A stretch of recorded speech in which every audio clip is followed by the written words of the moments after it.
खबरों की शुरुआत करेंगे। आज प्रधानमंत्री नरेंद्र मोदी ने किसान सम्मान निधि जारी की। 9 करोड़ से ज्यादा किसानों को 18,000 करोड़ रुपए की मदद दी गई, लेकिन बंगाल के किसानों को यह फायदा नहीं हुआ।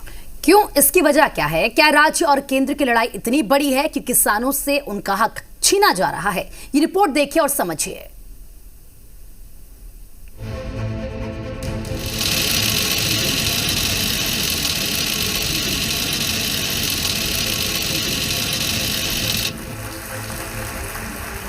नौ करोड़ से ज्यादा किसान, 18,000 करोड़ रुपए की मदद। प्रधानमंत्री अटल बिहारी वाजपेयी ने जय जवान और जय किसान के नारे में जय विज्ञान जोड़ा था। आज उन्हीं के जन्मदिन पर आधुनिक वैज्ञानिक तकनीक से देश के किसानों को 18,000 करोड़ रुपए की सीधी रकम दी गई, लेकिन एक राज्य के 70 लाख से ज्यादा किसान इस मदद से वंचित रह गए। उन्हें हर 4 महीने में मिलने वाली ये 2,000 रुपए की मदद नहीं मिल रही है, और वो राज्य है पश्चिम बंगाल। प्रधानमंत्री नरेंद्र मोदी आज किसानों के साथ संवाद कर रहे थे और इस दौरान 2020 में किसानों को मिलने वाली 2,000 रुपए की किस्त को उन्होंने जारी किया। और इस दौरान उन्होंने पश्चिम बंगाल में किसानों के साथ हो रहे भेदभाव का मुद्दा उठाया। मुझे आज इस बात का अफसोस भी है कि पूरे हिंदुस्तान के किसानों को इस योजना का लाभ मिल रहा है। सभी विचारधारा की सरकारें इससे जुड़ी हैं, लेकिन एकमात्र पश्चिम बंगाल सरकार, वहां के 70 लाख से अधिक किसान, मेरे किसान भाई बहन बंगाल के, इस योजना के वो लाभ नहीं ले पा रहे हैं। उनको ये पैसे नहीं मिल पा रहे हैं। इतना ही नहीं, प्रधानमंत्री नरेंद्र मोदी ने किसानों के साथ हो रहे भेदभाव की वजह भी बता दी। उन्होंने कहा कि सिर्फ राजनीतिक कारण से किसानों को उनके अधिकारों से वंचित नहीं रखा जा सकता। बंगाल की सरकार अपने राजनीतिक कारणों से उनके राज्य के किसानों को, भारत सरकार से पैसा जाने वाला है, राज्य सरकार को 1 कौड़ी का खर्चा नहीं है, फिर भी वो पैसे उनको नहीं मिल रहे हैं। कई किसानों ने भारत सरकार को सीधी चिट्ठी लिखी हुई है, उसको भी वो मान्यता नहीं देते हैं।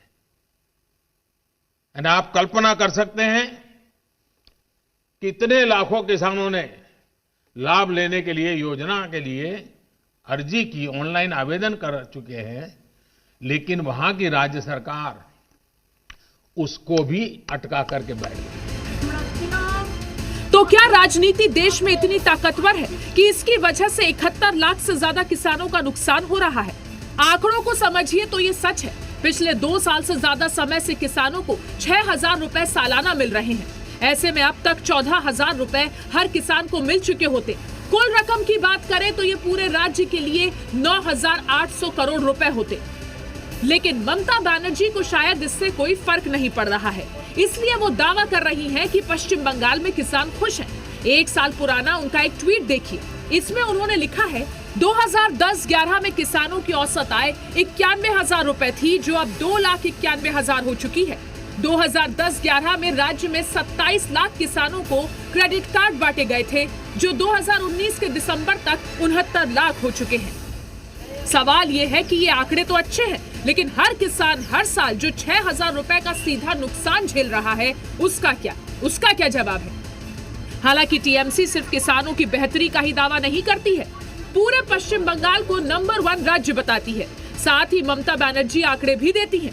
আমি মনে করি দেশের হোম মিনিস্টার, প্রাইম মিনিস্টার যখন কথা বলে তখন জেনে নিয়ে বলা উচিত। আর আজকে সারা বাংলা ঝকঝক চকচক করছে, দেখেও বুঝি ঈর্ষা কাতর হয়ে। Bengal is number 1 in eradication of poverty. শুনতে পাচ্ছেন? দারিদ্র দূরীকরণ ক্ষেত্রে বাংলা 1 নম্বরে ইন ইন্ডিয়া, এবং এগুলো সেন্ট্রাল গভর্নমেন্টের রেকর্ড অনুযায়ী। 100 দিনের কাজে বাংলা 1 নম্বর, রুরাল হাউজিং আমরা 1 নম্বর, রুরাল রোড আমরা 1 নম্বর, এমএসএমই সেক্টর আমরা 1 নম্বর। हालांकि प्रधानमंत्री नरेंद्र मोदी अपने भाषण में ममता को उनके पुराने दिनों की याद भी दिलाते हैं और कहते हैं कि विकास के कामों में राजनीति ठीक नहीं है। मैं हैरान हूं और ये बात मैं आज देशवासियों के सामने बड़े दर्द के साथ, बड़े पीड़ा के साथ कहना चाहता हूं। जो लोग 30 साल तक बंगाल में राज करते थे,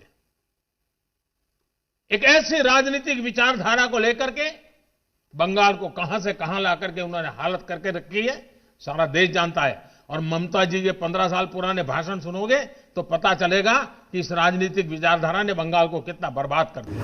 सवाल यह है कि किसी राज्य की जनता की भलाई से बड़ी क्या राजनीति है। यकीन मानिए, अगर चुनाव करीब आ रहे हो तो ऐसा होना लाजमी है, लेकिन पश्चिम बंगाल में अब से कुछ ही महीनों में विधानसभा चुनाव होने हैं और मुख्यमंत्री ममता बनर्जी को इस बात का डर है कि राज्य के किसानों को अगर केंद्र सरकार से मदद मिलती है तो बीजेपी को इसका राजनीतिक फायदा हो सकता है। इसलिए राज्य ने जितने भी किसान हैं फिलहाल पश्चिम बंगाल में, उनको ये रकम मिलने पर जो है पूरी तरीके से रोक लगाए रखी है। कोलकाता से कैमरा पर्सन देवाशीष वाटर।